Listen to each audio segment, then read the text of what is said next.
মেঘ, পাথর, পাহাড় আর পানি এই নিয়েই বিছানাকান্দি। বিছানাকান্দি প্রকৃতির এক বিস্ময়। প্রকৃতি কথা বলে প্রকৃতি প্রেমীদের সাথে। আজকে আমরা যাব সিলেটের গোয়াইনঘাট উপজেলার রুস্তমপুর ইউনিয়নে অবস্থিত বিছানাকান্দিতে। বেশিরভাগ পর্যটক সাদা পাথর, রাতারগুল ও বিছানাকান্দি যায় এই রুটে। তবে জাফলং হয়েও বিছানাকান্দি যাওয়া যায়। জাফলং থেকে বিছানাকান্দি যাওয়ারও সুন্দর এবং রোমাঞ্চকর একটি রাস্তা রয়েছে। মাত্র 200 টাকায় আপনি জাফলং থেকে বিছানাকান্দি 1 ঘন্টায় যেতে পারবেন। যাওয়ার পথে পান্থমাই ঝর্ণা, খাসিয়াপঞ্জি, লক্ষণছড়া গ্রামও দেখতে পারবেন।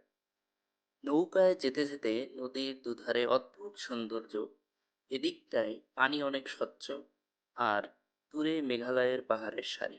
সব মিলিয়ে খুব উপভোগ করেছি এই জার্নিটা। শুরুতেই একটা কথা বলে রাখি, রাতারপুল আর বিছানাকান্দি এই দুইটা স্পটে ঘোরার খরচ সিএনজি ভাড়ার থেকেও বেশি লাগে, কারণ এখানে এন্ট্রি ফি এবং নৌকা ভাড়া লাগে। সত্যি বলতে যারা নৌকা ভ্রমণ পছন্দ করেন তারা বেশি উপভোগ করবেন বিছানাকান্দি। নৌকা থেকে সবুজের ভিউ দেখতে পাবেন। সিলেট শহর থেকে বিছানাকান্দি যাওয়ার রাস্তাটা ভালো না হওয়ায় গাড়ি এখানে যেতে চায় না। সিলেটে যতগুলো স্পট আছে তার মধ্যে আমার কাছে এই স্পটটাতেই যোগাযোগ ব্যবস্থা খারাপ মনে হয়েছে। রাতারগুল থেকে বিছানাকান্দি যাওয়ার রাস্তাটা একেবারে মিক্সড অভিজ্ঞতা হয়েছে।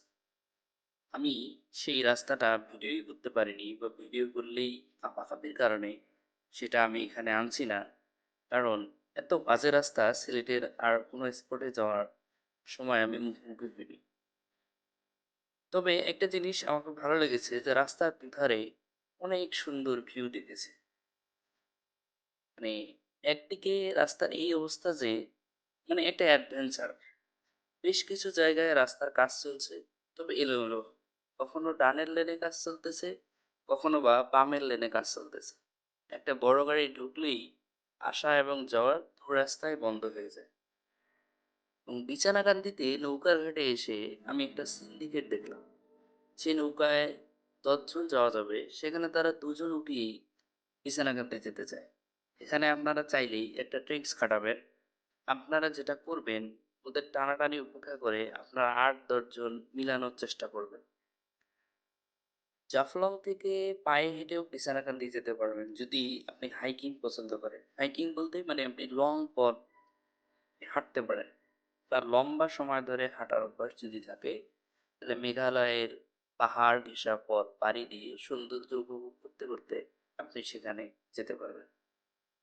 নৌকা দিয়ে বিছানাকান্দি যাওয়ার পথে যে ভিউ পাবেন সেটা সিলেটের তো অবশ্যই, আমি বলবো যে বাংলাদেশের মধ্যে যে কয়টা পর্যটন স্পট রয়েছে তার মধ্যে এটা বেস্ট। দূর থেকে মনে হয় যে আকাশ, পাহাড় আর মেঘ একসাথে মিশে গেছে, অপূর্ব দৃশ্য।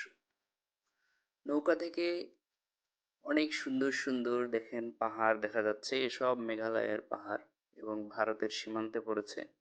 পাহাড়গুলো যদি আমাদের হতো কি দারুণই না হতো।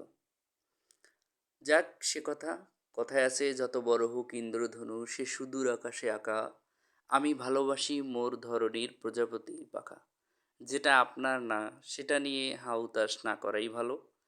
যেটা আপনার আছে তা নিয়েই খুশি থাকা ভালো। বিছানাকান্দি প্রকৃতির এক বিস্ময়।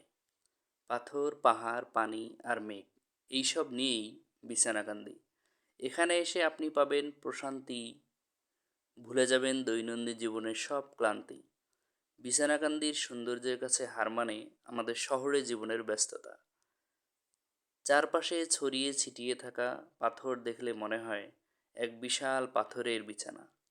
ঝর্ণার হিমশীতল পানি আপনার পায়ে পড়তেই মনে হবে পৃথিবীর সব শান্তি এখানেই। ভিউটা দেখেন কত অপরূপ সুন্দর। আকাশ, পাহাড় আর মেঘ একসাথে মিশে গেছে। এটাকে সাত পাহাড়ের মুখো বলা হয়। আমরা দেখতে দেখতে একেবারেই বিছানাকান্দির যেটি মূল স্পট, যেটা আমরা ছবিতে দেখে থাকি, সেই স্পটের কাছাকাছি চলে এসেছি। বিছানাকান্দির পানি একেবারেই স্বচ্ছ, বিশাল অ্যাকুরিয়াম মনে হচ্ছে। শুধু মাছ নেই। এটা হলো বিছানাকান্দির মূল পয়েন্ট। স্থানীয়রা এটাকে সাত পাহাড়ের মুখ বলে থাকে। মেঘালয়ের ৭টা পাহাড় দাঁড়িয়ে আছে, তবে পাহাড়গুলো সবই ভারতের সীমানায়। পানিগুলো অনেক শীতল এবং এখানে আসলে অবশ্যই আপনারা গোসল করবেন, পাথরে বসে পানিতে পা এলিয়ে দিবেন এবং এক অদ্ভুত স্বর্গীয় প্রশান্তি পাবেন। সবাই মোটামুটি এখানে আসলে গোসল করে। এখানে কিছু দোকানপাটও আছে যেখানে আপনারা খেতেও পারবেন।